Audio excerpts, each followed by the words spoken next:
perhatikan, kita sudah selesai dengan structure dan listening, teman-teman.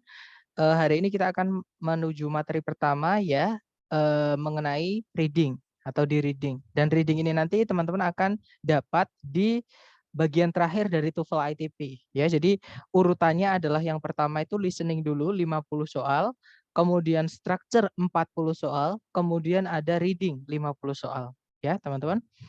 Oke, jadi reading ini nanti di terakhir. Dan seperti listening, reading ini skill ya, teman-teman, atau kemampuan, dan sama, itu untuk comprehension atau pemahaman. Bedanya dengan listening, reading itu semuanya bahasanya adalah akademik, teman-teman. Kalau di listening kan kita ada yang bahasa sehari-hari tuh, yaitu listening bagian pertama, itu percakapan sehari-hari. Tapi kalau yang reading, itu mereka vocabnya adalah vocab-vocab akademik. Jadi penting banget teman-teman nanti kalau dapat vocab baru ditulis. Oke. Kemudian di reading nanti teman-teman akan diberi 50 pertanyaan atau 50 soal. Kemudian waktu mengerjakan adalah 55 menit. Nah, kita anggap satu soal itu 1 menit ya, teman-teman. Anggap aja 5 menit sisanya itu untuk melingkari lembar jawaban jika teman-teman mengambil tes yang offline. Karena kelihatannya sepele, hanya melingkari lembar jawaban, tapi ternyata menghabiskan banyak waktu, memakan banyak waktu, teman-teman. Seperti itu. Oke, jadi kita anggap satu soal itu 1 menit. Kemudian tipsnya, teman-teman jangan baca teksnya dulu. Itu nanti akan membuang waktu ya. Tapi dibaca soalnya dulu. Oke, baru kita cari di teks letaknya di mana. Kemudian vocabnya teman-teman nanti adalah penyelamatnya teman-teman. Jadi semakin banyak vocab teman-teman, semakin mudah untuk mengerjakan reading ini. Tapi kalau teman-teman merasa vocabnya kurang, nggak apa-apa, kita belajar. Saya juga masih kurang di vocab ya teman-teman. Jadi kalau teman-teman ada eh, nemu vocab baru ditulis, oke, supaya nanti siapa tahu ketika teman-teman tes keluar lagi. Nah, tadi kan tipsnya teman-teman baca soalnya dulu, jangan baca teksnya dulu ya, tapi baca soalnya dulu, baru nanti kita cari di teks. Nah, sebenarnya ketika mencari di teks itu ada 3 teknik yang teman-teman bisa pakai. Teknik pertama itu adalah bacalah topik sentence-nya saja. Oke, jadi ada beberapa soal yang cukup cara mengerjakannya kita baca topik sentence, teman-teman. Kemudian ada juga beberapa soal itu yang cara mengerjakannya harus melakukan scan dan skim dulu. Karena informasi yang ditanyakan di soal itu mengklaster atau menggerombol di satu titik di dalam teks seperti itu. Kemudian jenis cara menjawab terakhir adalah jenis-jenis soal yang cara menjawabnya membuat tebak-tebakan atau kita menarik kesimpulan dari informasi yang ada di teks seperti itu. Nah, hari ini kita fokus ya. Jadi chapter ke-14 dan chapter ke-15 ini nanti akan membahas soal-soal apa aja yang membahas soal-soal apa aja yang cara mengerjakannya teman-teman cukup membaca topik sentence. Oke. Yaitu yang pertama, jenis soal yang menanyakan main idea, teman-teman, atau gagasan pokok atau ide pokok, gagasan utama seperti itu. Nah, main idea sendiri pengertiannya adalah apapun atau siapapun yang si penulis pengen bahas atau pengen angkat jadi topik pembicaraan. Kalau teman-teman masih ingat dulu di structure kita belajar namanya subjek. Ya, jadi kalimat itu harus ada subjek dan predikat. Nah, subjek kalau teman-teman masih ingat, pengertian subjek adalah apa atau siapa yang pengen kita angkat jadi bahan pembicaraan atau yang pengen kita omongin. Nah, itu namanya subjek. Nah, subjek itu kalau di dalam teks, teman-teman, itu nyebutnya adalah main idea atau gagasan pokok atau ide pokok, seperti itu ya. Nah, nanti di soal itu bisa saja disebut dengan nama yang lain. Jadi main idea itu sebutannya ada banyak, teman-teman. Jadi kadang disebutnya main idea, kadang main point, kadang primary concern, kadang juga main discussion, kadang topik, kadang title, kadang juga subject. Oke. Nah, bagaimana cara menjawabnya jika teman-teman mendapati soal yang menanyakan main idea seperti ini? Cara menjawabnya adalah teman-teman cukup baca topik sentence-nya. Nah, topik sentence itu letaknya di kalimat pertama di setiap paragraf. Ya, teman-teman baca kalimat pertama di setiap paragraf, tarik kesimpulan, hubungkan dengan pilihan A, B, C, D di soal. Oke. Nah, contoh soalnya seperti ini. Jadi tekniknya teman-teman baca soalnya dulu ya. Teman-teman nggak akan menemukan di reading itu hanya satu paragraf seperti ini, nggak akan teman-teman. Paling sedikit yang saya pernah temui di reading TOEFL itu 2 paragraf dan itu pun panjang sekali. Jadi 2 paragraf tapi panjang sekali seperti itu. Jadi jangan dibaca teksnya dulu karena itu nanti akan menyita waktu ya. Kita baca soalnya dulu. Di situ soalnya berbunyi, what is the topic of this passage? Apa sih topik dari teks ini? Nah, topik itu nama lain dari main idea, teman-teman. Berarti cara mengerjakannya ya secara main idea ya. Yaitu kita baca kalimat pertama di setiap paragraf. Karena paragrafnya cuma satu, ya sudah kita baca kalimat pertama paragraf ini ya.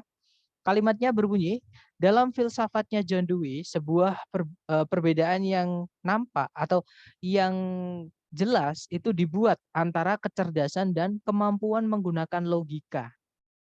Nah itu tadi ya, jadi John Dewey ceritanya itu John Dewey itu berfilsafat, teman-teman. Kalau kecerdasan dan kemampuan menggunakan logika itu berbeda. Seperti itu. Oke, kita cek ABCD yang bunyinya sama ya. Yang alfa, kecerdasannya John Dewey. Nah, bukan ngomongin kecerdasannya John Dewey ya, teman-teman, tapi John Dewey ngomong kecerdasan secara umum, punya semua orang, seperti itu. Berarti alfa bukan? Kalau yang Bravo, perbedaan-perbedaan yang dibuat oleh John Dewey.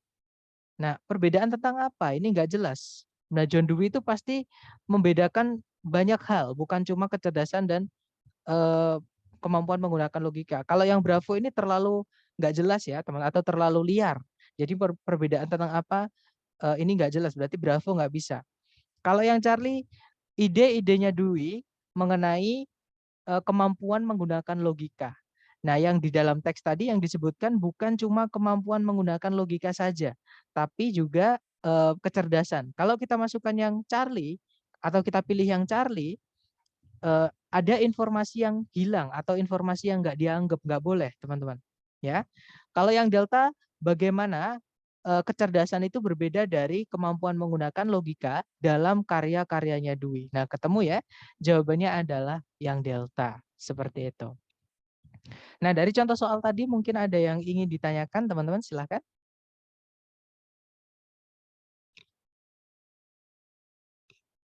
Nggak ada ya? Baik, kalau nggak ada kita lanjut ke latihan soal. Di sini ada 2 soal, teman-teman coba dulu, berarti waktunya 2 menit ya. Sorry, di chat sepertinya ada yang bertanya. Letak main idea pada umumnya di mana, Mister? Di kalimat pertama di setiap paragraf, Miss. Oke. Yang saya sebutkan tadi namanya topic sentence. Oke, dicoba dulu ya. Di sini ada 2 soal. Teman-teman coba dulu, waktunya 2 menit. Silahkan 2 menit dimulai dari sekarang.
Oke, 2 menit sudah habis, teman-teman.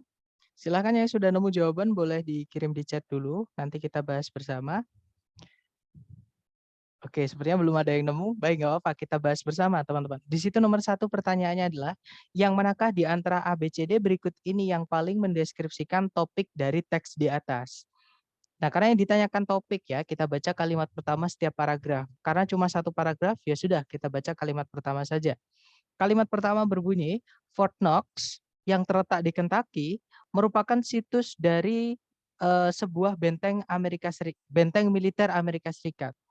Namun dia lebih dikenal dengan tempat penyimpanan emas Fort Knox. Berangkas raksasa yang menyimpan tumpukan tabungan emas pemerintah Amerika Serikat. Nah, intinya ngomongin tentang Fort Knox ya, teman-teman. Yaitu di Fort Knox itu ada situs militer Amerika Serikat sama tempat penyimpanan emas pemerintah Amerika Serikat. Kita cek ABCD. Yang alpha, the city of Fort Knox, Kentucky. Kota dari Fort Knox, yaitu Kentucky. Bukan ya, teman-teman, karena bukan ngomongin kotanya, ngomongin fungsi dari Fort Knox. Seperti itu. Misalnya nih, kalau saya bilang kampung Inggris yang terletak di Pare, merupakan sebuah tempat bagi anak-anak yang pengen belajar bahasa Inggris dalam lingkungan berbahasa Inggris, misalnya, teman-teman. Nah, itu bukan ngomongin Parenya, tapi ngomongin kampung Inggris yang terletak di Pare. Contoh seperti itu. Nah, sama di teks ini bukan ngomongin tentang Kentucky, kotanya Fort Knox, bukan, tapi lebih ngomongin ke Fort Knox-nya. Ya, teman-teman, berarti alfa bukan. Kalau yang Bravo tempat penyimpanan emas pemerintah Amerika Serikat. Nah, ketemu ya, jawabannya adalah yang Bravo. Kalau yang Charlie benteng militer Amerika Serikat yang terletak di Fort Knox. Bukan juga, ini bukan ngomongin tentang benteng militer Amerika Serikat. Walaupun benteng militer Amerika Serikat itu terletak di Fort Knox. Ya, ini lebih ngomongin ke Fort Knox-nya, bukan ke benteng militer Amerika Serikat, teman-teman. Oke, yang terletak di Fort Knox. No.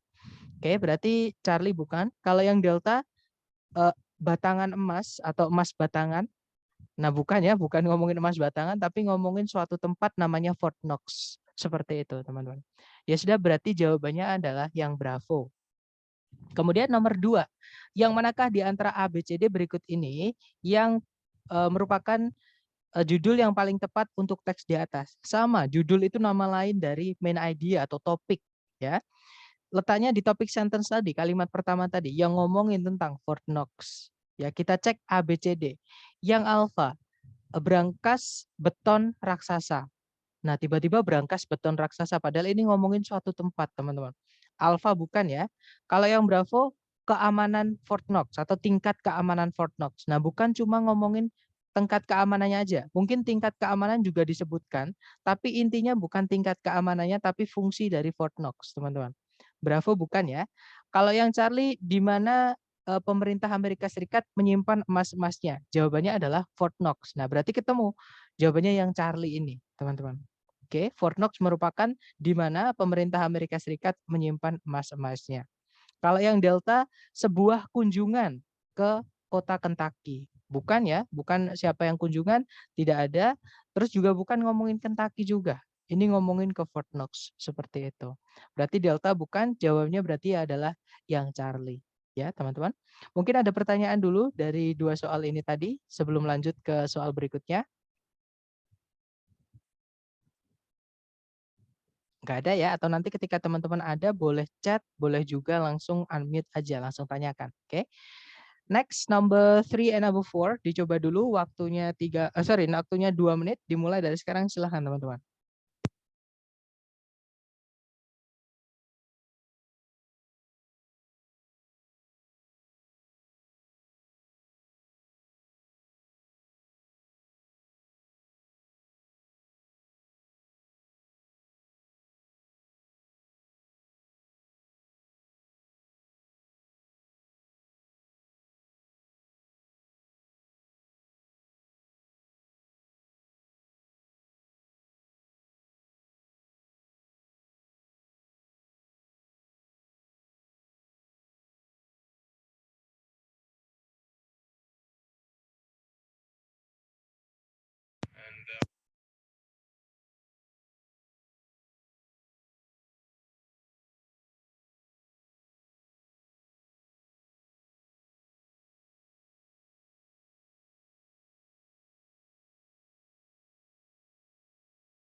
Oke, 2 menit sudah habis. Silahkan jawaban teman-teman dikirim di chat dulu ya. Nanti kita bahas.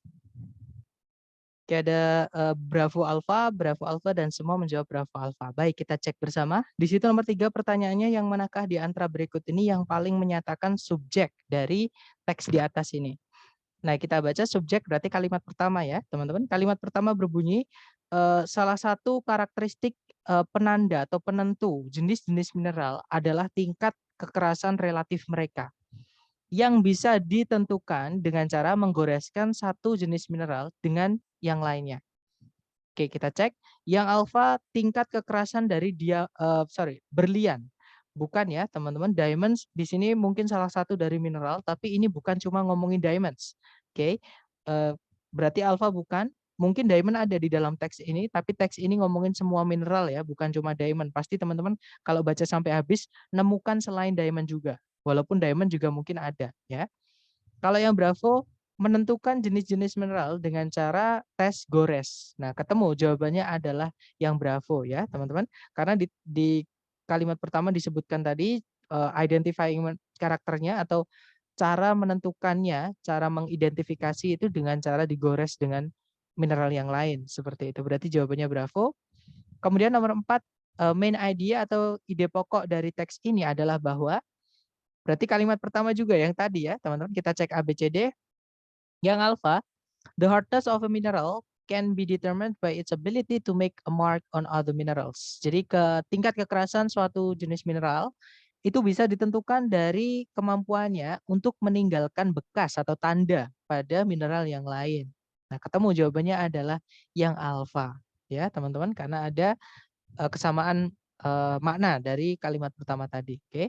Kalau yang Bravo itu ada kata diamonds. Nah, yang dibahas di teks ini bukan cuma diamond, walaupun mungkin diamond ada. Ya, karena dia juga sejenis mineral, teman-teman. Kalau yang Charlie, mineral yang lebih lembut tidak bisa digores dengan mineral yang lebih keras. Nah, ini kebalik ya, teman-teman. Harusnya yang keras malah yang tidak bisa digores oleh yang lebih lembut. Karena yang lebih lembut yang ada malah yang kalah. Dan itu disebutkan di kalimat kedua. Itu kebalik, teman-teman. Kalimat yang Charlie. Oke, berarti bukan. Kalau yang Delta, talk. Nah, sama kayak diamonds tadi. Talk itu sejenis mineral juga, teman-teman. Oke, berarti Delta nggak bisa karena teks ini bukan cuma ngomongin satu jenis, tapi ngomongin semua jenis secara umum. Seperti itu. Berarti Delta bukan. Fix jawabannya yang alpha. Ya. Oke, next. Di sini ada satu soal nomor 3. Berarti waktunya 1 menit ya. Dicoba dulu, silahkan. 1 menit dimulai dari sekarang, teman-teman. Silahkan.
Oke, 1 menit sudah habis, teman-teman. Silahkan jawabannya dikirim di chat ya. Kemudian kita bahas.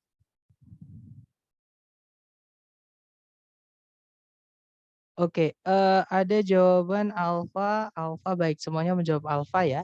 Kita cek bersama. Nomor 3 pertanyaan, yang manakah di antara berikut ini yang mengungkapkan gagasan utama dari teks di atas? Nah, berarti kita baca kalimat pertama di setiap paragraf. Kalimat pertama paragraf 1. Vaksin itu dibuat dari virus atau bakteri yang merugikan atau yang berbahaya dan diberikan kepada pasien untuk memberikan kekebalan terhadap penyakit tertentu. Kelas vaksin yang paling dasar itu mengandung mikroorganisme penyebab penyakit yang telah dibunuh dengan sebuah cairan atau larutan ya yang mengandung formaldehyde. Kemudian selanjutnya tipe vaksin kedua mengandung racun-racun yang dihasilkan oleh para mikroorganisme tersebut, bukan mikroorganismenya sendiri. Berarti maksudnya tidak mengandung mikroorganismenya, tapi mengandung racunnya saja, ya. Kemudian yang terakhir, jenis vaksin yang terakhir itu mengandung mikroorganisme yang masih hidup, tapi telah dibuat tidak berbahaya atau dilemahkan, seperti itu. Oke, kita cek yang alfa. Vaksin itu memberikan kekebalan terhadap penyakit-penyakit tertentu. Bukan itu ya, tapi intinya teman-teman. Karena yang dikembangkan bukan yang itu, tapi yang jenis-jenis vaksin atau bagaimana cara membuatnya tadi. Oke, berarti alfa bukan. Kalau yang bravo, vaksin itu mengandung mikroorganisme penyebab penyakit. Bukan ya teman-teman, karena ada juga jenis vaksin yang tidak mengandung eh, apa? Yang tidak mengandung mikroorganisme penyebab penyakit, yaitu jenis kedua, hanya mengandung racunnya saja. Bravo bukan. Kalau yang Charlie, vaksin itu dibuat dengan atau dalam berbagai macam cara. Nah, ketemu teman-teman, jawabannya adalah yang Charlie. Karena ada 3 jenis vaksin berdasarkan cara penggunaannya tadi, ya di dalam teks. Seperti itu. Berarti jawabannya yang Charlie. Kalau yang Delta, pendekatan baru dalam pemberian vaksin itu sedang dikembangkan. Nah, bukan pemberiannya ya, tapi pembuatannya. Seperti itu. Oke, berarti jawabannya yang Charlie, teman-teman. Oke, kita lanjut ke nomor berikutnya. Nomor 7 dan 8, teman-teman coba dulu, jangan takut salah. Waktunya 2 menit berarti ya. Dimulai dari sekarang, silakan.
Oke, 2 menit sudah habis, teman-teman. Silahkan jawabannya dikirim di chat, kemudian kita bahas bersama. Oke, ada jawaban Delta Alpha, Delta Bravo, ke antara Delta Alpha atau Delta Bravo, kita cek bersama.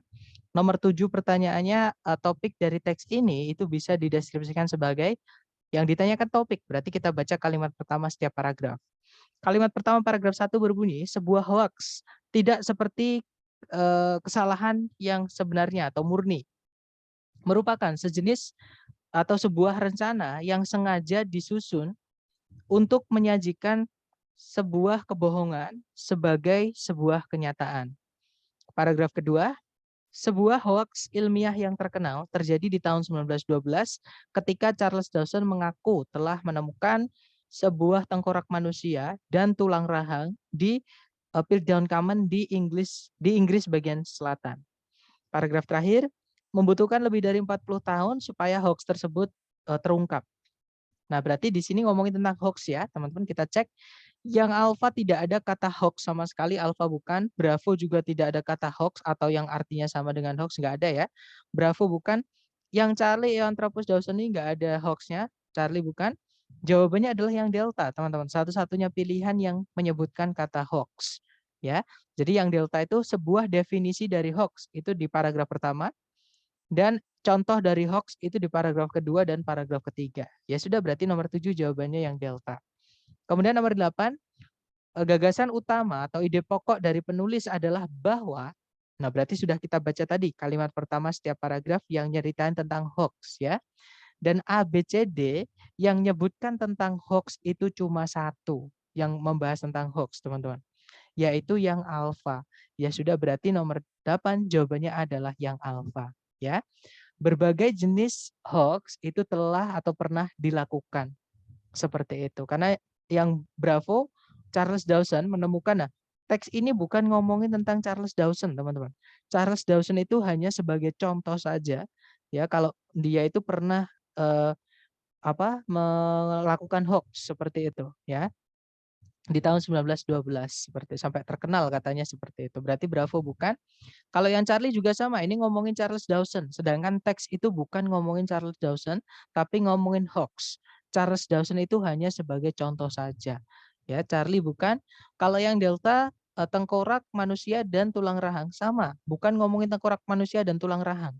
Ya, teman-teman, tapi ngomongin hoax. Berarti jawabannya adalah yang alfa. Seperti itu. Kita lanjut lagi ke nomor berikutnya. Oh, ternyata sudah habis. Sebelum kita lanjut ke jenis soal kedua yang cara mengerjakannya juga membaca topik sentence, mungkin ada yang mau ditanyakan dulu dari jenis soal yang main idea tadi, teman-teman.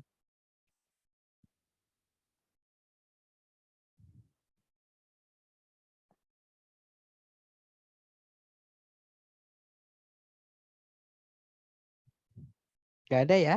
Baik, kalau nggak ada, mari kita lanjut ke jenis soal kedua yang cara mengerjakannya juga cukup. Teman-teman baca kalimat pertama di setiap paragraf, yaitu idea organization. Apa sih idea organization itu? Jadi idea organization itu adalah bagaimana si penulis itu mengembangkan idenya di dalam teks. Jadi paragraf 1 dan paragraf 2 itu nyambungnya apa? Misalnya paragraf 1 ngomongin apa, paragraf 2 itu nyambung hubungannya apa? Seperti itu ya. Paragraf 3 itu hubungannya apa? Seperti itu. Oke. Nah, nanti di soal, apakah untuk menentukan main idea selalu disebutkan di dalam passage? Um, Kalau di dalam passage itu bukan cuma pertanyaan main idea. Setahu saya hampir seluruh jenis soal reading itu pasti menyebutkan kata di dalam passage seperti itu. Jadi memang di dalam passage itu sama dengan teks, teman-teman ya. Jadi ya kita memang disuruh mencari informasi dari dalam teks. Jadi kata itu pasti disebutkan. Nggak pasti sih, mungkin hampir selalu disebutkan seperti itu. Oke. Nah, untuk jenis pertanyaannya biasanya teman-teman nanti akan menemukan kata how, bla bla bla, kemudian ada idea sama organization, sorry, information maksud saya ya. Jadi bagaimana ide atau informasi organized itu dikembangkan atau presented, disajikan atau related, disambung-sambungkan yang satu dengan yang lain. Nah, cara menjawabnya juga sama. Teman-teman baca kalimat pertama di setiap paragraf, kemudian cari hubungannya, teman-teman. Paragraf 1 dengan paragraf 2 itu hubungannya apa? Apakah mendukung? Apakah menyalahkan? Paragraf 2 maksudnya membantah. Kemudian apakah hanya sebagai contoh? Apakah penjabaran? Seperti itu. Oke, atau kita ke contoh soal. Contoh soalnya seperti ini, sama ya, untuk reading teman-teman baca soalnya dulu, jangan dibaca teksnya dulu. Di situ soalnya berbunyi, in this passage, nah di dalam teks ini, kata kunci atau kita nggak tahu jenis soal ini menanyakan apa. Kalau teman-teman menemukan jenis soal yang seperti ini, yang teman-teman nggak tahu yang ditanyakan itu apa, karena cuma pertanyaannya di dalam teks ini, nah kan nggak jelas tuh. Berarti kita baca pilihan jawabannya, ya. Jadi the answer choices ya. Yang alpha di situ ada sebuah ide itu disajikan dan kemudian dibantah. Kalau yang Bravo, sebuah konsep diikuti oleh contoh. Kalau yang Charlie, sebuah sebab diikuti akibat. Kalau yang Delta, sebuah kepercayaan yang didukung oleh alasan-alasan logis. Nah, berarti kita cek ini ngomongin tentang bagaimana si penulis itu menyambungkan ide-idenya atau menyajikan idenya atau menjabarkan idenya, seperti itu ya. Sama, berarti karena idea organization kita baca kalimat pertama di setiap paragraf. Paragraf 1 kalimat pertama berbunyi, jika ditanya siapa yang menemukan permainan baseball, hampir seluruh orang Amerika kemungkinan akan menjawab bahwa mereka percaya kalau Abner Doubleday yang melakukannya, maksudnya yang menemukan baseball. Kemudian paragraf kedua, Doubleday itu sebenarnya hanya diberikan diberikan predikat atau diberikan penghargaan seperti itu atau pengakuan atas penemuannya baseball ini di awal abad ke-20 ketika perusahaan alat-alat olahraga yang namanya adalah Spalding memberikan komisi atau tugas untuk melakukan penelitian atau meneliti pertanyaan siapa yang menemukan permainan baseball. Nah, dari sini kita tahu berarti sebenarnya bukan Doubleday yang menemukan, teman-teman. Karena Doubleday ditanyain sama atau dikasih tugas sama perusahaan pembuat alat-alat olahraga yang namanya Spalding tadi untuk mencari tahu siapa sebenarnya yang menemukan baseball. Nah, tapi orang-orang Amerika kebanyakan taunya yang menemukan malah si Doubleday. Berarti ini miskonsepsi yang sama si penulis ini dibenarkan ya, disalahkan. Maksudnya kayak diluruskan seperti itu. Kemudian paragraf terakhir. Sekarang hampir seluruh sejarawan olahraga sepakat bahwa Doubleday itu sebenarnya tidak memiliki andil apa-apa dalam perkembangan baseball. Nah, berarti kalimat pertama tadi di awal disebutkan suatu fakta bahwa Abner Doubleday itu dikirain dia yang menemukan baseball. Nah, terus paragraf berikutnya ngomongin yang sebenarnya yaitu kebalikannya. Jadi membantah. Oke, kita cek lagi ABCD. Yang alfa sebuah ide disajikan dan kemudian dibantah. Nah, ketemu ya. Jawabannya adalah yang alfa. Nah, mungkin ada pertanyaan dulu teman-teman sebelum lanjut ke latihan soal mengenai idea organization ini. Silakan.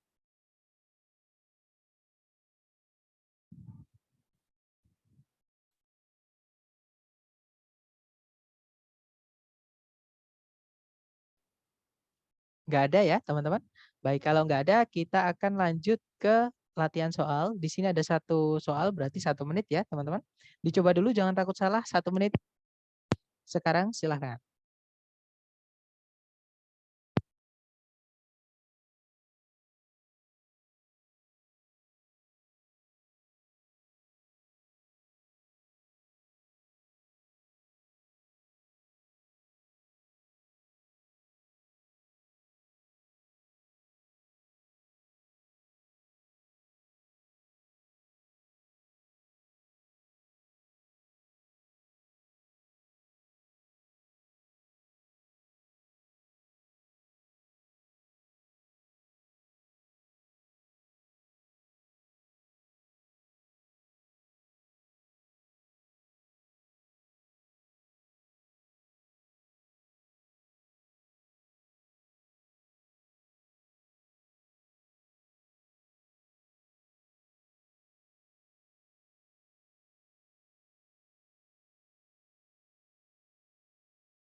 Oke, 1 menit sudah habis, teman-teman. Silahkan jawabannya teman-teman dikirim di chat, kemudian kita bahas ya. Oke, ada jawaban Bravo. Baik, kita cek bersama. Di situ nomor 1 pertanyaannya, bagaimana informasi di dalam teks itu dikembangkan atau disambungkan. Kita baca kalimat pertama setiap paragraf. Kalimat pertama paragraf 1 berbunyi, konflik di dalam sebuah organisasi itu tidak selalu dipandang sebagai sesuatu yang tidak diharap-harap atau tidak diinginkan. Oke. Menurut pandangan tradisional mengenai konflik, konflik itu berbahaya bagi suatu organisasi. Pandangan interaksionis mengenai konflik di sisi lain berpandangan bahwa konflik bisa memberikan sebuah fungsi penting di dalam sebuah organisasi, yaitu dengan cara mengurangi zona nyaman di antara para pekerjanya dan menyebabkan perubahan-perubahan positif itu terjadi. Nah, kita cek ya, berarti di sini tadi ada beberapa kata yang diulang-ulang, yaitu yang pertama ada is not always viewed, tidak selalu dipandang. Kemudian paragraf kedua, traditional view of conflict, pandangan tradisional mengenai konflik. Paragraf terakhir, interactionist view, of conflict. Jadi pandangan interaksionis mengenai konflik. Berarti ini ngomongin tentang pandangan-pandangan mengenai konflik. Ya, teman-teman. Yaitu di situ di pilihan ganda disebutkan yang bravo. Pandangan-pandangan yang berbeda mengenai konflik itu disajikan. Nah, ketemu ya, jawabannya adalah yang bravo, teman-teman. Oke, good job. Next, number 3, dicoba ya, waktunya 1 menit, dimulai dari sekarang, silahkan teman-teman.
Oke, waktunya habis, silahkan dikirim jawabannya teman-teman ya. Kemudian kita bahas bersama, silahkan teman-teman. Oke, ada 4 jawaban, delta, ada juga bravo. Oke, kita cek ya teman-teman. Di situ nomor 3 pertanyaannya, jenis informasi apa yang disebutkan atau dimasukkan ke dalam paragraf pertama. Nah ini kalau misalkan teman-teman dikasih spesifik paragraf seperti ini, paragraf tertentu seperti ini, teman-teman nggak perlu baca semuanya. Jadi cukup paragraf pertama, paragraf 1 aja yang disebutkan aja. Oke, di situ kalimat pertama paragraf 1 berbunyi, IQ atau tingkat kecerdasan didefinisikan sebagai rasio dari umur mental seseorang dengan atau terhadap umur kronologikalnya. Dengan rasionya itu dikalikan 10 atau dilipat gandakan 100 kok 10 sorry. Dilipat gandakan 100 untuk menghilangkan desimalnya atau 0,0 komanya. Oke, berarti ini ngomongin definisi ya, teman-teman, karena jelas-jelas di situ is defined, didefinisikan sebagai. Oke, berarti nomor 3 jawabannya adalah yang bravo, a definition. Oke, teman-teman. Oke, kita lanjut ke nomor berikutnya. Nomor 5 ya, silahkan dicoba dulu. 1 menit dimulai dari sekarang. Silahkan teman-teman.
Oke, 1 menit sudah habis. Silahkan jawabannya dikirim di chat ya.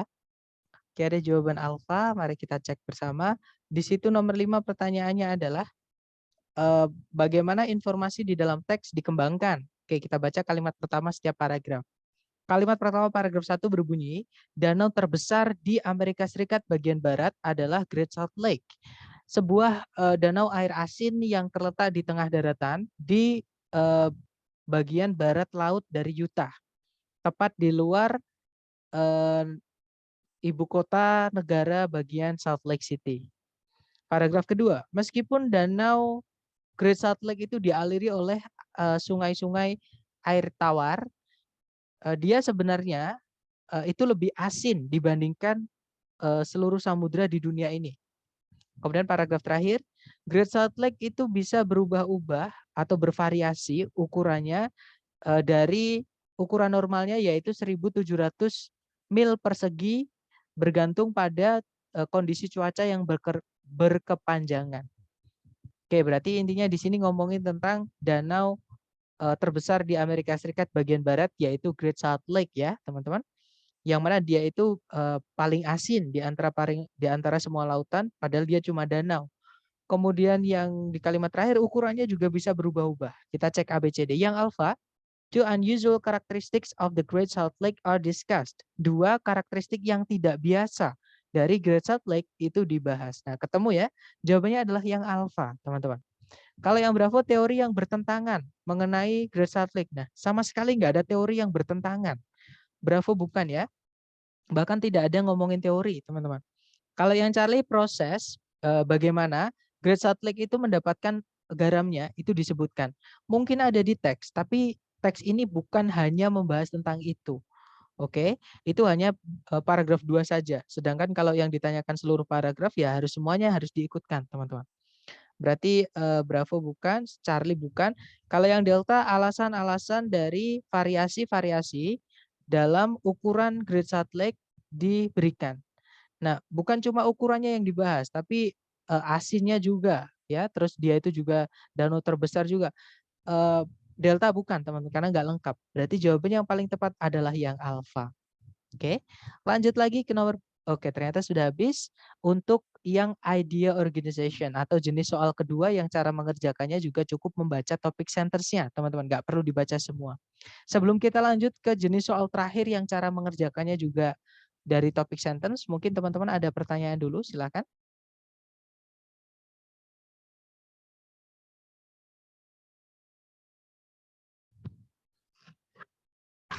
Nggak ada ya, teman-teman. Baik, kalau nggak ada, kita lanjut ke jenis soal terakhir yang cara mengerjakannya juga teman-teman cukup baca kalimat pertama di setiap paragraf.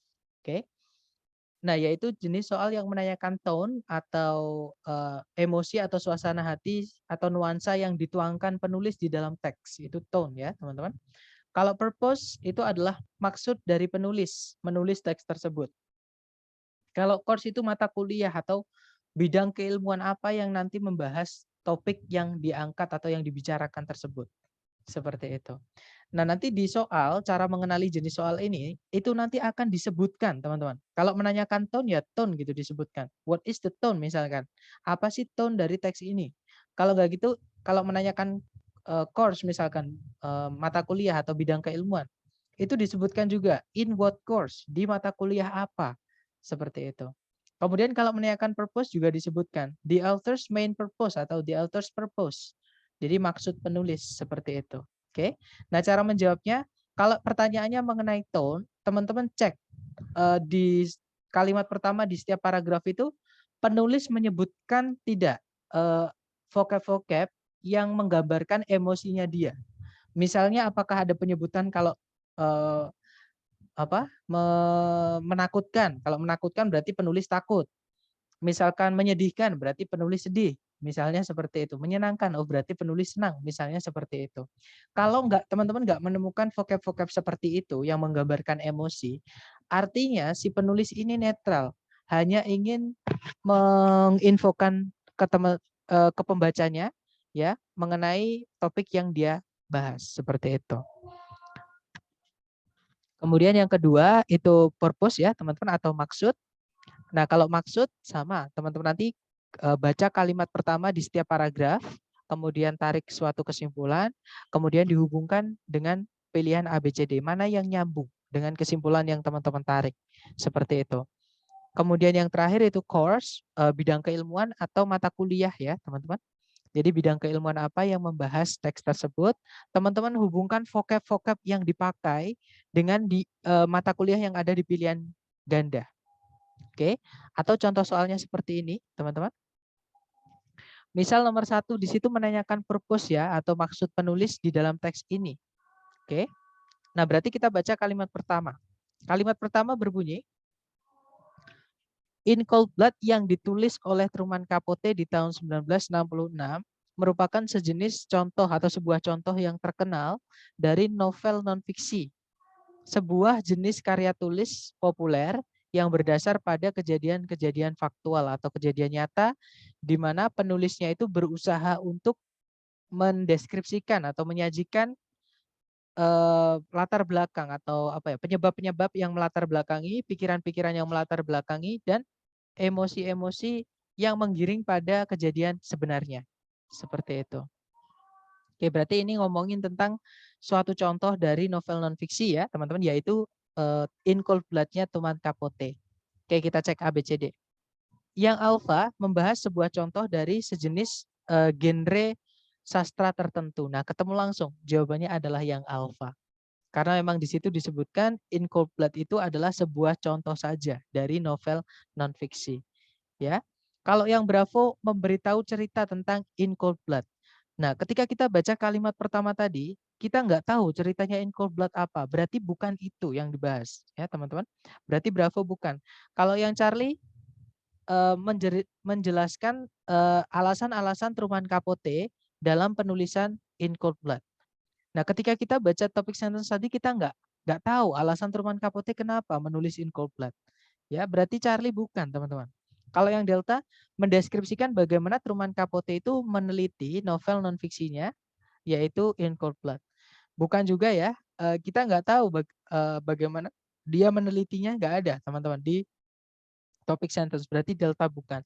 Berarti fix jawabannya adalah yang Alpha, membahas sebuah contoh dari sejenis genre sastra tertentu, yaitu novel non-fiksi maksudnya. Oke, genre literaturnya tadi.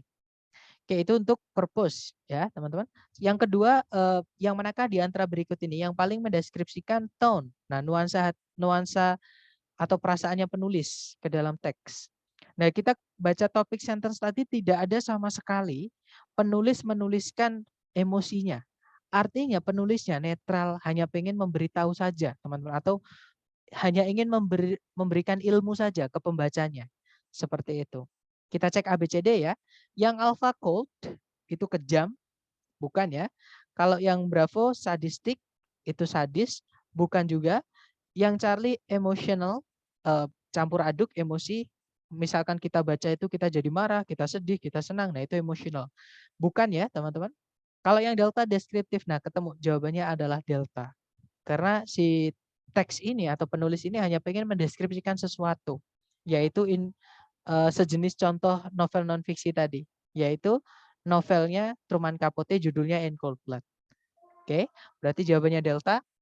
Nomor 3, teks ini kemungkinan akan diminta untuk dibaca di mata kuliah yang manakah di antara ABCD berikut ini. Nah, kita hubungkan dengan vocab-vocab yang dipakai, teman-teman. Tadi ada kata novel, non-fiction novel. Jadi novel non-fiksi. Kemudian yang kedua type of writing. Nah, itu sejenis karya tulis. Kemudian ada juga author, itu penulis. Oke. Kemudian, nah sudah teman-teman. Dari situ kita sudah tahu kalau ini ngomongin tentang karya sastra yaitu novel. Oke, kita cek ABCD. Yang alfa hukum kriminal, bukan ngomongin tentang hukum ya, ini ngomongin tentang karya sastra. Alfa bukan. Kalau yang Bravo sejarah Amerika, bukan ya teman-teman. Kalau yang Charlie novel Amerika modern, nah ketemu jawabannya adalah yang Charlie, teman-teman. Seperti itu. Saya izin bertanya untuk nomor 1 D, apakah kalimat terakhir tidak bisa dijadikan acuan? Nah, ini yang jadi kalimat terakhir itu bukan acuan ya, teman-teman. Karena gini, kalau kita mau ini bedanya mungkin ya bahasa Indonesia sama bahasa Inggris. Orang Inggris tuh ngomong langsung to the point, teman-teman. Tidak berbelit-belit seperti budaya kita. Misalkan mau ngutang itu kita biasanya sampai mana-mana, ya. Tapi kalau di sana langsung seperti itu. Sama, dalam penulisan mereka punya standar, yaitu yang pengen mereka bahas intinya itu disebutkan di pertama dulu, nanti akan didukung dengan ide-ide pendukung. Seperti itu. Nah, berarti bisa dibilang setelah kalimat pertama, anggap saja itu adalah informasi pendukung. Bisa contoh, bisa apa ya? Pokoknya nanti intinya itu di awal. Kalau di penulisan bahasa Inggris seperti itu. Oke. Mungkin ada pertanyaan lagi, teman-teman? Nah, kalau yang kalimat terakhir pun itu to research the book, teman-teman. Untuk meneliti bukunya, bukan bagaimana meneliti bukunya, tapi untuk menelitinya dia. Maksudnya untuk melakukan gimana ya ngomongnya? Untuk melakukan penelitian sebelum dia menulis bukunya. Nah, seperti itu. Kalau yang delta itu meneliti novelnya sendiri. Jadi dia meneliti novelnya sendiri. Jadi novelnya udah jadi diteliti, bukan seperti itu, teman-teman. Apakah bisa diberikan contoh kalimat tanya tentang tone? Maksudnya kalimat tanya tentang tone, wis? Contohnya yang ini, yang nomor 2. Which of the following best describe the tone? Seperti itu pertanyaannya. Jadi yang manakah di antara berikut ini yang paling mendeskripsikan tone dari teks ini? Maksudnya seperti itu bukan pertanyaannya, Miss?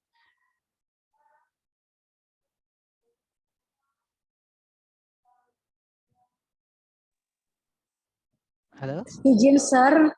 Iya. Mau nanya, sorry, maksud pertanyaan saya, kan ini tentang tone, mengungkapkan emosi atau opini dari penulis kan. Iya. Kira-kira kalau misalnya di soal, gimana ya?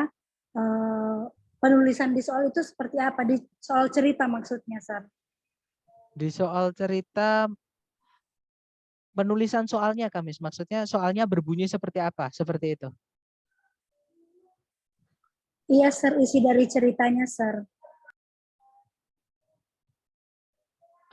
Sebentar, saya sebenarnya masih bingung. Tapi gini, coba saya, kalau misalkan, maksudnya cerita dari saya ya? Maksudnya saya misalkan yang bikin cerita yang ada tone-nya, maksudnya seperti itu. Iya, Sir. Sorry, Sir. Oke. Nah, misalnya nih saya bilang kalau sampah di kampung Inggris itu semakin banyak karena apa namanya? Semakin apa ya? Kebiasaan membuang sampah di area-area kampung Inggris misalnya ya. Ini semakin mengkhawatirkan ya. Apa namanya? Karena banyaknya orang-orang yang datang ke sini untuk belajar tanpa ada kesadaran yang memperhatikan lingkungan mereka misalkan. Nah, tadi saya sebutkan mengkhawatirkan. Jadi misalnya ya, atau misalkan gini, piknik di dekat situs Candi A misalnya ya, itu sangat menyenangkan. Nah, berarti si penulis itu delightful atau apa ya, misalkan senang seperti itu. Atau contoh lagi yang ada tone-nya, teman-teman. Berjalan sendirian di jalan itu sangat mengerikan. Nah, itu tone-nya eerie, teman-teman. Eerie itu atau apa ya? Apa ya? Eerie itu horror. Nah, horror atau eerie, mengerikan. Seperti jadi ada nggak? Kalau misalkan saya cuma bilang gini, misalnya saya cuma bilang, nah platypus itu merupakan binatang yang sangat unik. Nah, itu kan nggak ada sama sekali emosi yang saya tunjukkan. Berarti itu adalah netral. Saya netral tentang topik yang saya omongkan. Saya nggak menuangkan emosi saya, karena saya hanya ingin memberikan informasi saja. Dapat nggak dari contoh-contoh tadi yang ada tone sama yang netral, bisa membedakan belum, Miss? Di situ. Sudah bisa, Sir. Thank you, Oke, Sir. dapat ya. Oke. Nah, contohnya yang di sini tadi, teman-teman kan ditanyain tentang tone tuh nomor 2. Kalau kita baca kalimat pertama, misal nih, kita tanpa melihat teks ya, teman-teman boleh misalkan teman-teman lihat ke arah lain, saya yang baca teksnya, atau saya akan menceritakan, anggap saja saya tidak baca teks, teman-teman. Jadi saya bilang, Truman Capote itu merupakan, In Cold Blood-nya Truman Capote itu merupakan sejenis novel yang ditulis sama Truman Capote di tahun 1966, ya, yang berdasar pada kejadian nyata. Nah, terus titik. Di situ ada nggak perasaan saya, maksudnya saya menuangkan emosi saya di dalam informasi tadi, teman-teman?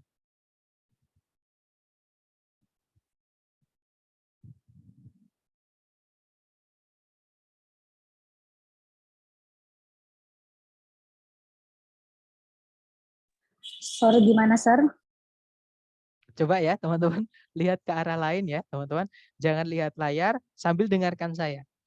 Nah, saya misalkan cerita ke teman-teman nih. In Cold Blood-nya Truman Capote merupakan sejenis novel non-fiksi yang berdasar pada kejadian nyata yang ditulis di tahun 1966. Ada nggak saya menyebutkan perasaan saya atau emosi saya melalui informasi yang saya kasihkan tadi? No. Nggak ada ya. Tidak ada, Sir. Kalau nggak ada berarti saya netral, teman-teman. Seperti itu. Tapi bandingkan dengan ketika saya bilang karya novelnya Truman Capote yang judulnya In Cold Blood itu sangat mengerikan. Dia menyajikan cerita tentang pembunuhan.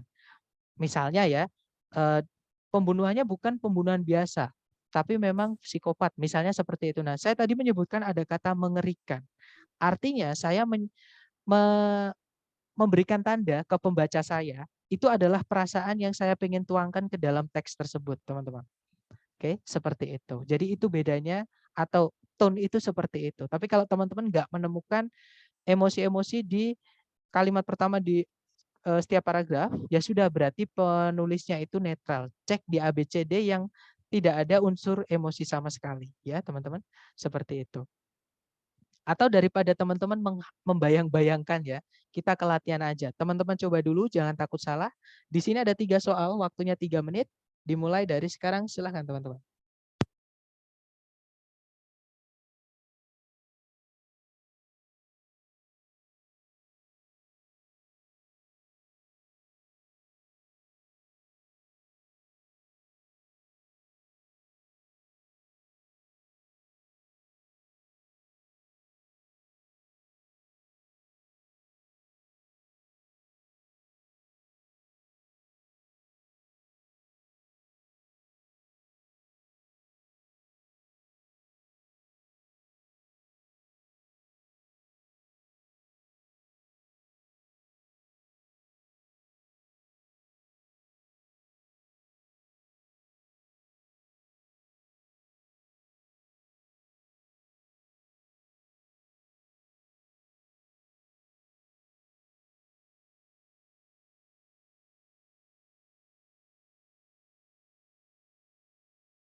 Oke, 3 menit sudah habis, teman-teman.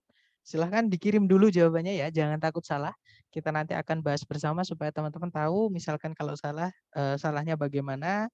Kalau tahu benar berarti udah nemu ya caranya atau sense-nya seperti itu.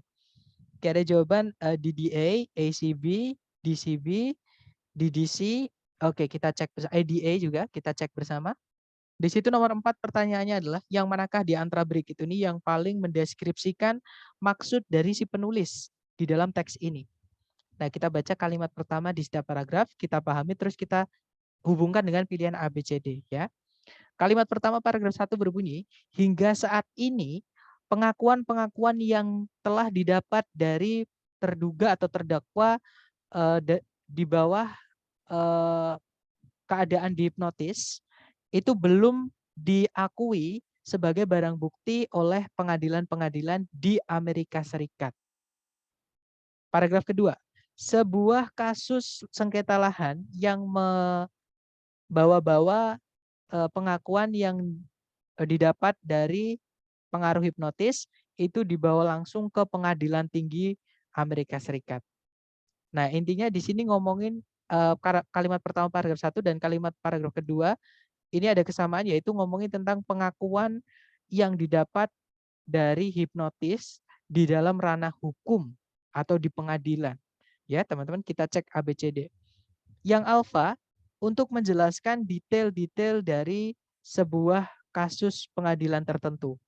Bukan ya, teman-teman. Kalau yang paragraf 2 itu memang disebutkan ada kasus sengketa lahan, tapi itu hanya sebagai contoh saja pendukung dari intinya. Intinya adalah pengakuan yang didapat dari hipnotis di pengadilan. Seperti itu. Berarti alfa bukan. Kalau yang bravo untuk mendemonstrasikan, untuk menjelaskan seperti itu ya. Untuk menjelaskan alasan pengakuan yang didapat dari hipnotis itu tidak bisa dipercaya. Nah, sedangkan teman-teman ranahnya kalau yang bravo ini terlalu luas. Kalau di teks tadi kan hanya ranah hukum. Jadi di dalam hukum misalkan teman-teman ada menuntut orang nih. Nah, orangnya ngaku karena dihipnotis. Nah, itu kalau dihukum nggak bisa dianggap barang bukti. Seperti itu. Kalau di Amerika ya maksudnya. Jadi di hukum Amerika itu tidak bisa dianggap sebagai barang bukti.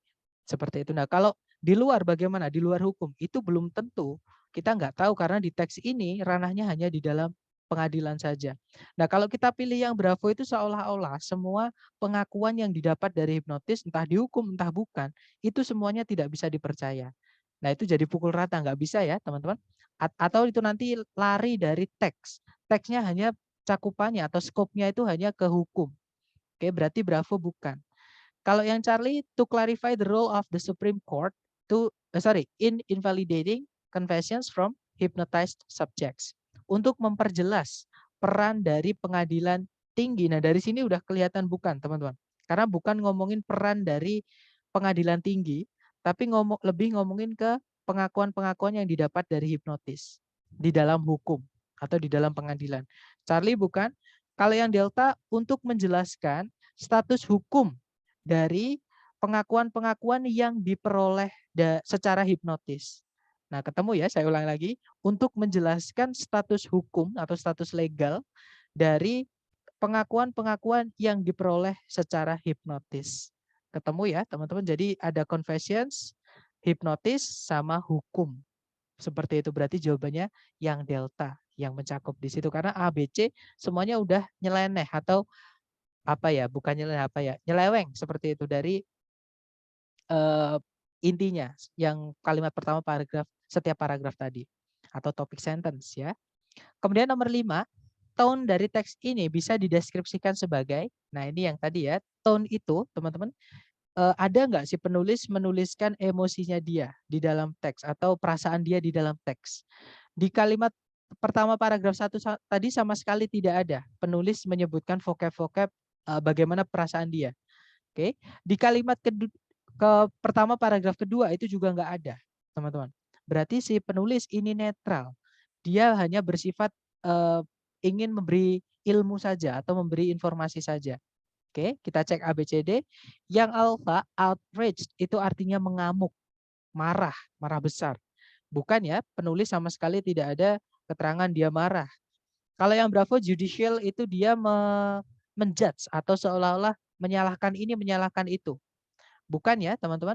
Karena dia menjelaskan suatu fakta, suatu status seperti itu yang sudah memang secara hukum sudah ada. Bukan pendapatnya dia sendiri. Benar atau salah, bukan. Bravo bukan. Kalau yang Charlie, hipnotik, menghipnotis. Nah, ketika kita baca, ada nggak penulis pengen kita ngapain? Kan nggak ada tuh. Menghipnotis itu contohnya kayak persuasif, teman-teman. Ada orang iklan, misalkan teks di situ dimaksudkan untuk mengiklankan suatu program atau suatu produk misalnya. Nah, itu bisa disebut dengan hipnotik. Karena atau persuasif seperti itu, karena mengajak atau mendorong seseorang untuk melakukan sesuatu seperti itu. Nah, di sini tidak ada. Kita hanya sekedar tahu saja ketika membaca kalimat pertama setiap paragraf tadi. Berarti Charlie bukan, kalau yang delta informative. Nah, ketemu jawabannya adalah yang delta ya, karena si penulis hanya pengen memberi informasi saja ya mengenai pengakuan yang didapat secara hipnotis dalam ranah pengadilan atau dalam ranah hukum Amerika. Seperti itu. Berarti jawabannya delta. Kemudian nomor 6, teks ini kemungkinan akan diminta untuk dibaca di mata kuliah apa? Nah, tadi ada kata defendants, terdakwa, terduga, tersangka. Kemudian ada juga evidence, barang bukti, ada courts, pengadilan, ada United States Amerika, seperti itu ya. Ada case, kasus, seperti itu. Intinya ini ngomongin tentang ranah hukum. Seperti itu. Nah, A, B, C, D yang nyebutkan hukum cuma satu, yaitu yang alfa. Ya sudah, berarti nomor 6 jawabannya yang alfa, teman-teman. Ada kata law di situ, American law, hukum Amerika. Ya, kalau yang Bravo psychiatric healing itu pengobatan psikiatrik. Nah, kalau misalkan ada pembahasan tentang hipnotis untuk mengobati atau pengobatan, baru kemungkinan Bravo bisa. Tapi di sini ini ngomongin tentang pengakuan yang didapat dari hipnotis dalam ranah hukum. Berarti bukan untuk pengobatan ya, Bravo bukan. Kalau yang Charlie parapsikologi, nah kalau cuma ngomongin hipnotis saja secara psikologi ya mungkin Charlie bisa teman, atau secara umum ya hipnotis secara umum mungkin Charlie bisa. Tapi ini ranahnya adalah skop hukum. Berarti Charlie bukan. Kalau yang delta filsafat atau filosofi, filsuf bukan ya teman-teman.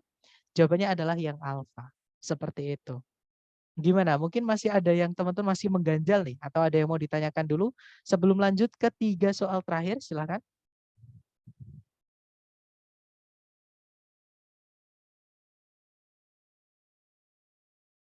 Nggak ada ya teman-teman? Baik, kalau nggak ada kita coba lagi. Di sini ada 3 soal lagi ya teman-teman. Dicoba dulu, jangan takut salah, kita belajar. Waktunya 3 menit dimulai dari sekarang, silakan teman-teman.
Oke, 3 menit habis, teman-teman. Silahkan jawabannya teman-teman dikirim di chat dulu, nanti kita bahas, oke. Oke, ada jawaban CAB, ada CCB, oke, ada juga BCB. Oke, kita cek bersama aja ya. Di situ nomor 7 pertanyaannya adalah tujuan utama dari si penulis dalam teks ini adalah untuk. Nah, kita baca kalimat pertama setiap paragraf. Kalimat pertama paragraf 1 berbunyi, tingkat di mana penggundulan hutan di dunia ini sedang terjadi itu sangat mengkhawatirkan. Nah, di sini si penulis menyebutkan emosinya ya, teman-teman.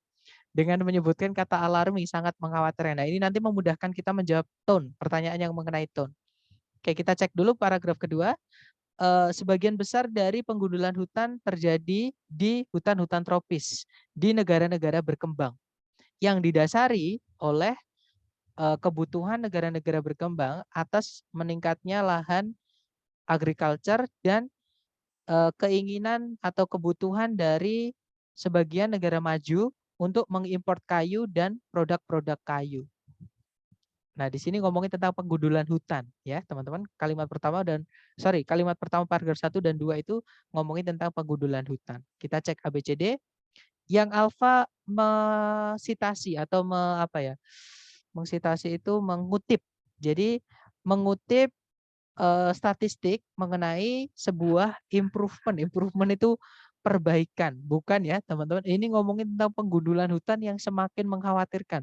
Berarti bukan ngomongin perbaikan, malah justru adanya yang kebalikannya, pemburukan atau semakin buruk, deterioration, seperti penurunan seperti itu. Oke, berarti alfa bukan. Kalau yang bravo menjelaskan di manakah letak penggundulan hutan sedang terjadi. Bukan cuma ngomongin letaknya ya, teman-teman. Kalau letak itu disebutkan di paragraf kedua, ya. Kalau paragraf 1 itu ngomongin tentang statistik atau perkembangannya bagaimana seperti itu. Misal bukan perkembangannya, penurunannya sebagaimana kayak gitu. Bravo bukan karena itu hanya ngomongin paragraf 2 ya, teman-teman. Paragraf 1 nggak dianggap, Bravo nggak bisa. Kalau yang Charlie membuat para pembacanya itu sadar akan adanya masalah di dunia ini yang semakin memburuk, yaitu penggundulan hutan tadi. Oke, kemungkinan Charlie bisa, teman-teman. Berarti ngomongin tentang penggundulan hutan ya. Maksudnya yang Charlie ini cuman dia pakai kode agak panjang, teman-teman. Yaitu sebuah masalah di dunia yang semakin memburuk. Maksudnya padahal penggundulan hutan tadi. Oke, berarti kemungkinan Charlie kita tahan dulu. Kalau yang Delta, blame developing countries for deforestation, menyalahkan negara berkembang atas penggundulan hutan. Nah, bukan cuma negara berkembang saja yang disalahkan tadi. Negara maju juga disebutkan dia, ya. Berarti Delta bukan. Berarti fix jawabannya yang Charlie, teman-teman. Jadi menyadarkan pembaca akan adanya masalah yang semakin mengkhawatirkan tadi. Namanya penggundulan hutan tadi, teman-teman. Oke, kemudian nomor 8, yang manakah di antara berikut ini yang paling mendeskripsikan tone atau suasana hati penulis ya di dalam teks ini. Nah, tadi ada kata alarming. Alarming itu artinya mengkhawatirkan, berarti si penulis khawatir, teman-teman. Kita cek ABCD yang menyebutkan kata khawatir. Yang alpha, concerned. Nah, ketemu langsung ya, jawabannya adalah yang alpha. Concerned, afraid, itu sama artinya, yaitu worried, itu sama artinya khawatir atau cemas. Seperti itu. Kalau yang Bravo, disinterested, nggak tertarik. Kalau nggak tertarik, ngapain dibahas? Bravo bukan. Kalau yang Charlie, placid. Placid itu netral, biasa-biasa aja. Ya, bukan ya teman-teman. Kalau yang Delta, exaggerated, itu dilebih-lebihkan atau alay seperti itu ya. Bukan ya teman-teman, karena si penulis itu menyebutkan data. Jadi bukan cuma karangan dia sendiri, tapi dia menyebutkan data. Jadi ada angka-angka yang statistik di situ dan juga disebutkan letak-letaknya tadi, didukung dengan letak-letaknya tadi, penggundulan hutan dan sebabnya tadi, faktor-faktornya tadi. Oke, berarti delta bukan, fix jawabannya adalah yang alpha, yaitu concerned atau khawatir atau cemas seperti itu. Kemudian nomor 9, teks ini kemungkinan akan diminta untuk dibaca di mata kuliah yang manakah di antara berikut ini. Nah, tadi jelas-jelas ngomongin deforestation ya, teman-teman. Penggundulan hutan. Nah, hutan, danau, sungai, bukit, gunung, kemudian atmosfer itu adalah topik bahasan dari geografi. Berarti jawabannya adalah yang bravo ya, geografi. Oke, teman-teman. Kalau yang alfa geologi itu ngomongin batuan sama tanah.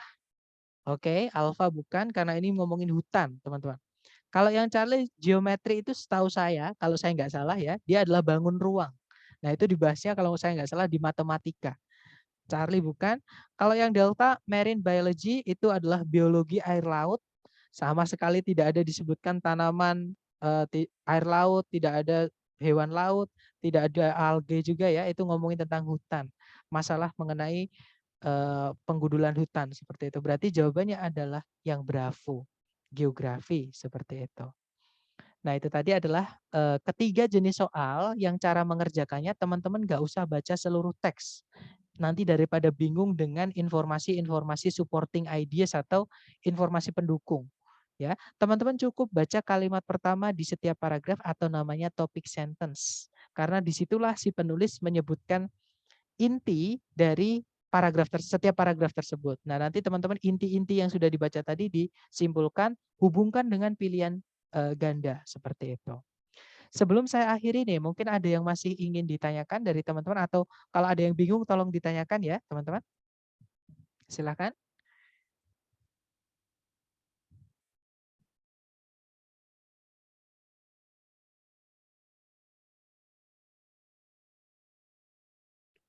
Nggak ada, teman-teman? Baik, kalau nggak ada, kita kita akhiri. Thank you so much for having me today, guys. I'll see you again next time. Adalah saya. Assalamualaikum warahmatullahi wabarakatuh. Thank you, Mister. Okay, guys. See you next time. Have a great day.